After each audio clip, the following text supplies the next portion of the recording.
Hey guys, what's up? Jose Savalza here, your host for the Making an Impact podcast.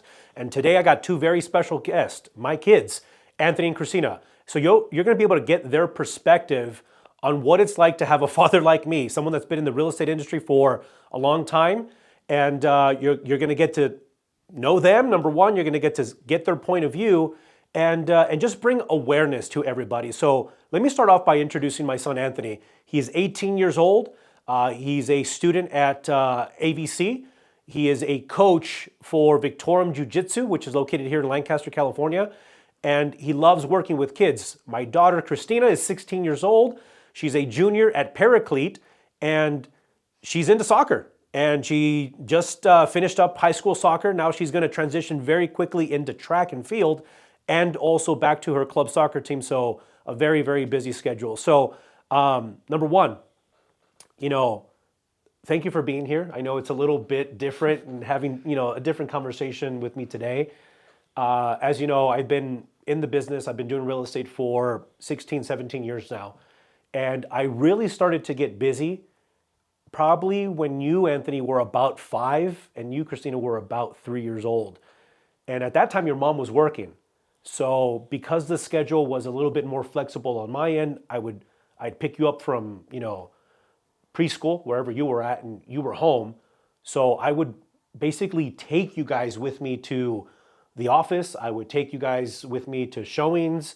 I would take you guys everywhere. What's the very first memory that you can recall of going with me to these places? A memory that I remember very detailed when it comes to you taking us to work was I had a love-hate relationship with it when it came to going to the office, because it took a lot of time out of our schedule, and in a sense not being able to put in the time and effort that we wanted to put into ourselves when it came to school and all that stuff. But the loving part was being able to actually go around and see different parts of California and being able to introduce ourselves to new things in different houses, honestly, which was really interesting to see at a very young age. So it's just a back and forth thing I see happening a lot with the memory I come up with first. So you have a love-hate relationship, or just memory overall. You love the fact that you were able to see cool houses, right? But on the other side, I had to drag you out of whatever you were doing, whether you were doing homework, whether you were comfortable at home, whatever you were doing. Hey, we got to go. So that's the love-hate. And I like that you said that, because I really want to bring an awareness. Us as entrepreneurs, especially in the real estate and lending industry. I know I made mistakes as an entrepreneur, and one of the mistakes was putting my business first. And I know that a lot of us kind of get stuck in that mindset of, well, I'm doing the business for the family. But the reason why I wanted to bring both of them here is so that you, the audience, can understand if there's an impact that our decisions make on them, which there is. Like you just heard my son say, I love the fact of going, getting to see these really cool houses and seeing different parts of the city and the county. But on the other end, you just kind of drug me out of my schedule. So what was your biggest, or what was your memory that you can recall, Christina? I don't really remember a lot. I was also very young and I didn't really understand. But I had my iPad. We got snacks on the way, but I would just get bored being in the car all day waiting, having to be quiet. If not, everybody else would hear me in the car. So I remember having, again, you, Anthony, which again, you were 5, 6 years old. Christina, you were 3 going on 4. I put you in the car in the back seat, bought you guys snacks, an iPad, something to keep you busy, and please stay quiet while I go show this house, right? You guys wouldn't be quiet. And and I remember walking out of the house and you guys are fighting. You guys are just making a ruckus. But it's it was okay. And then off to the next one. What's one thing that you do remember, good or bad, about kind of like just being with me? What's one thing that you can remember? I remember your first office. It was very small, but I also liked going upstairs and seeing you in your element and enjoying what you do. So that was one thing that I did like about you pursuing your relationship in real estate. What about you, Anthony? I know that you said you have a love-hate relationship, or a love-hate kind of memory, I should say, with what it is.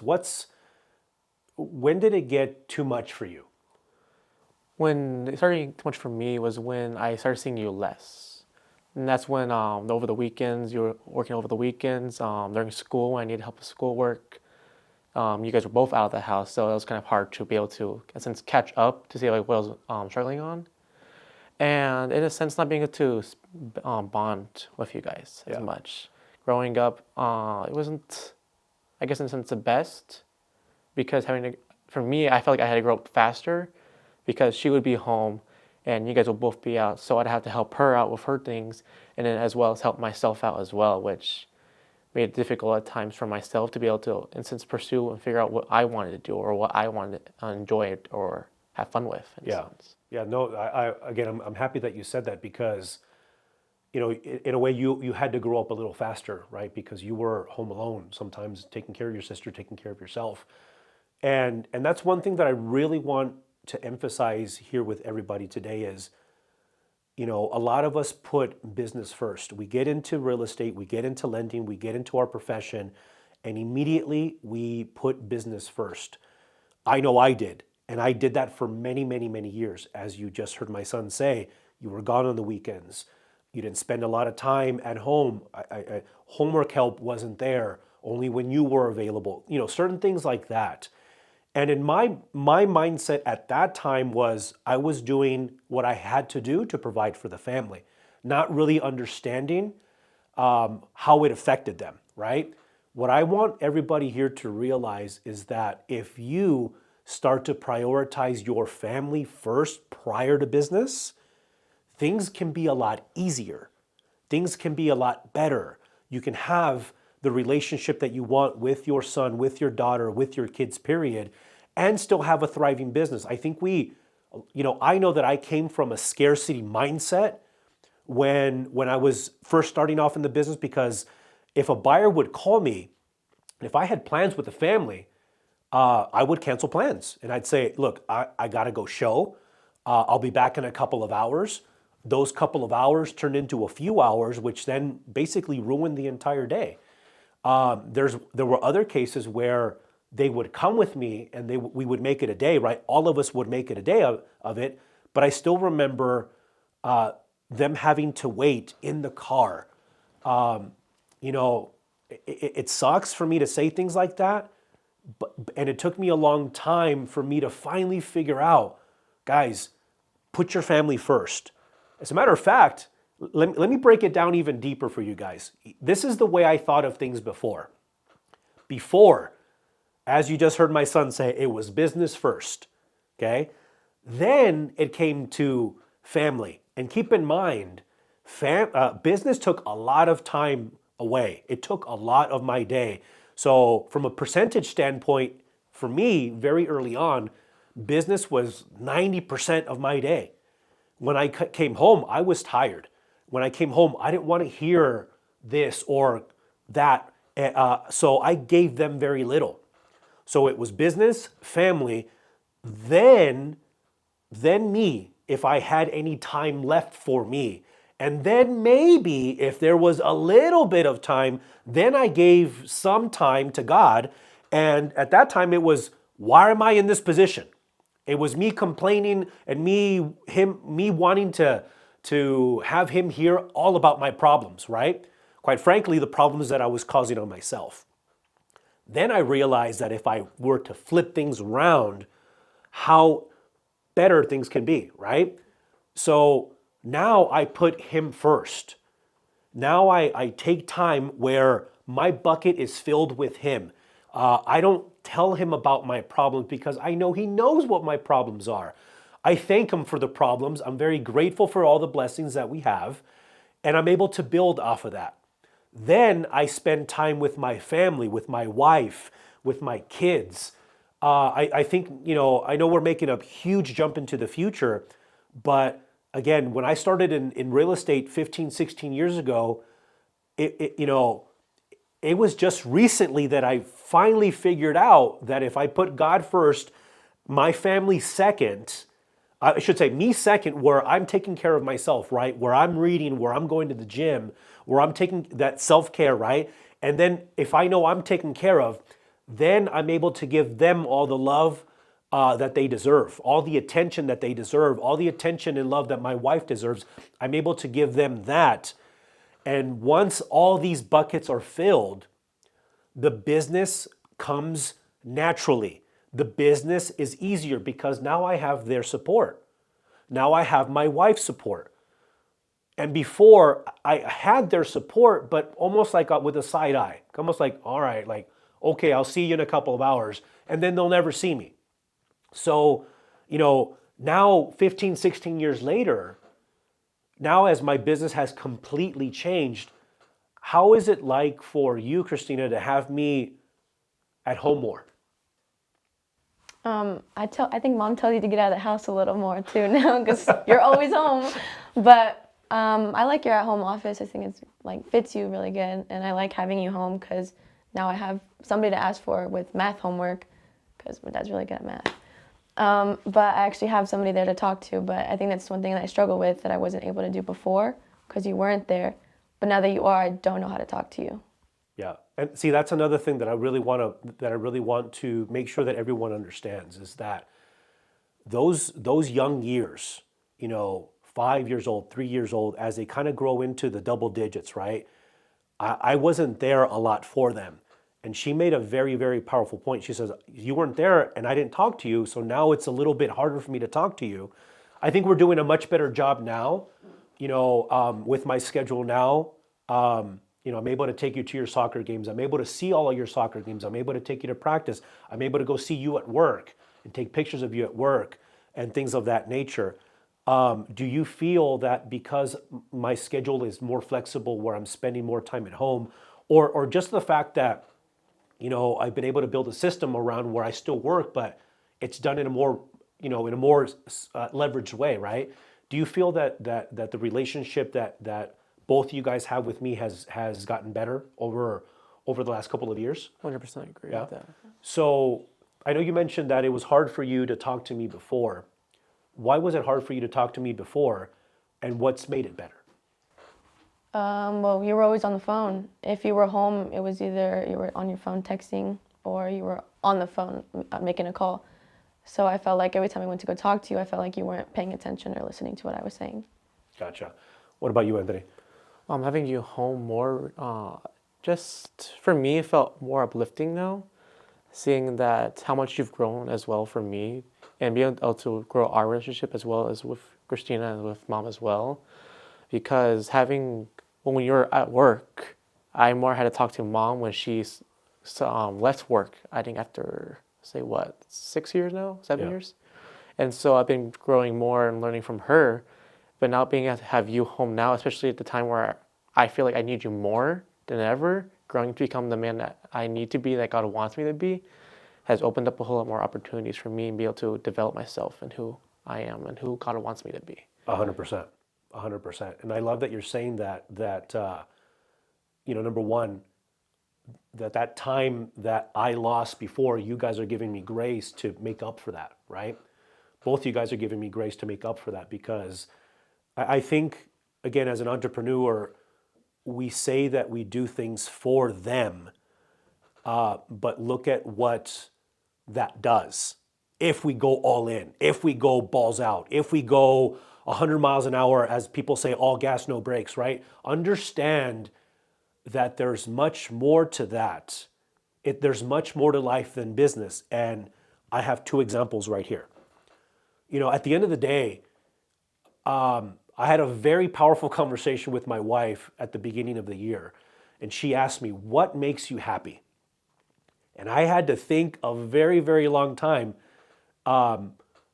deeply. Not that it took me a long time to figure the answer, but I had to really dig in myself.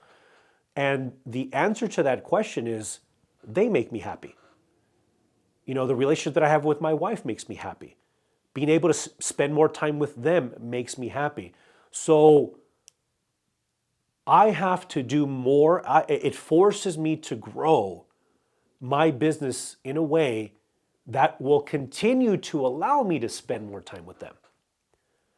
I read, I listen to podcasts. I don't listen to music as much more. Maybe when I work out, I'll put some crazy stuff on to kind of get me hyped up. Other than that, I have to feed this so that I can feed them. My son and I had we had some father-son time a couple months back, and we went to Utah, we went to Nevada, we drove around the couple different states, and we had some beautiful conversations. That I enjoyed that time with you. And I know that if I didn't have the systems in place in my business, that wouldn't have been able to happen. You and I are going to be taking trips soon, whether it's a dinner date, whether it's the weekend or whatever the case is, but that's the same type of bond that I want to have with you. And quite frankly, that's the type of bond that I want you to have with your mom as well. But I want everybody here to understand that, again, if we really take a look at how we are functioning our day-to-day operations, I want you to take a close look how you have your priorities set. And I encourage you, if this conversation woke you guys up, that was the whole point of it. Because I remember I asked them a few years ago, how would you describe me? And they said, well, you sell houses, you coach people, and you make money. Which is pretty cool that my kids can see that on an exterior level, right?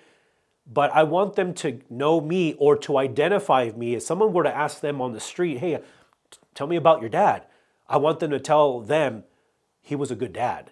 He spent time with me. He talked to me. That's the type of relationship that I have to build and that I want to build with both of my kids. So if this was a wake-up call for you guys, I'm glad, because that was the whole purpose of it. This is why I brought both of them on here today, because they've taught me how to be a better father. Because of the conversations that I've had with my son, Anthony, because of the conversations that I've had with my daughter, Christina, they've taught me how to be a better dad just by me having a conversation with them. Just like I tell my clients, master the skill of asking better questions. I'm mastering the skill on how to ask them better questions so that I can become a better father, so that I can become a better leader. Because in hindsight, our conversations is helping my son become a better man, and it will help my daughter become a better woman. You get what I'm saying? So with that said, are there any final thoughts that you guys can share? Like, what is something that you would love to see from me in the future when it comes to business, when it comes to being a father? What are some things that you guys would love to see from me? One thing I can say is one that you said about asking deeper questions, that really hit a point, because I think it works both ways as well to a certain standpoint. This is because of mom right here. I'm so grateful for all the time that she sacrificed to help us with this and help us grow our relationship with you as well. She asks us how you were raised. And I know that the way you were raised, it was hard at times, especially growing up without having that sense of security, that sense of love. And to see you grow from that and love us and care for us now, I think it's just a very key point that gets us both thinking, how did they grow and how are they developing, how are they changing to be better as parents? Awesome. What about you, Christina? What's something that you'd like to see from me to be a better dad to you?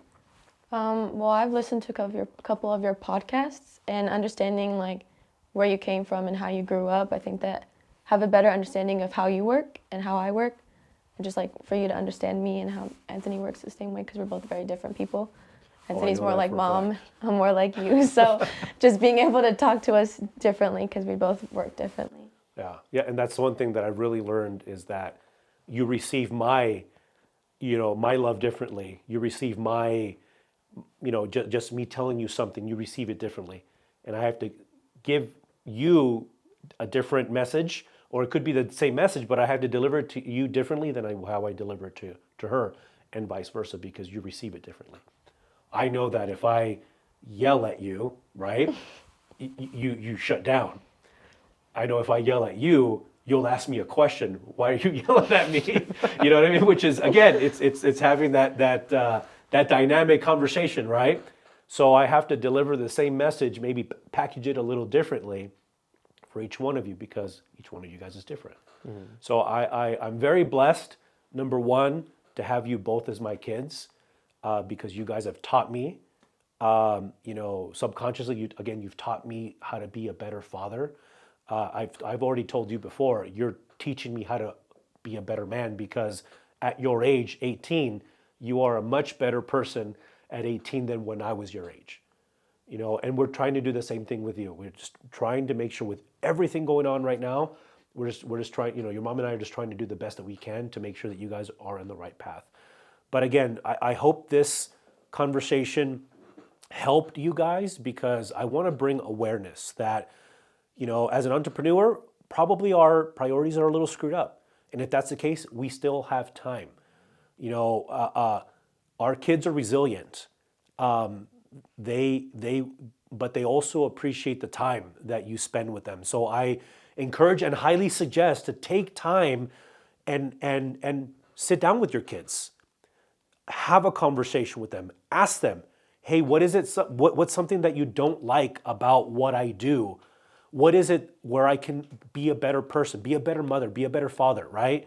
Because all these conversations will continue to grow your relationship with them. And trust me when I say this, it'll help your business grow and thrive as well. So with that said, I hope you guys enjoyed the message. Please like it, please share it, please subscribe to the podcast, and I'll catch you on the next one. Thanks again.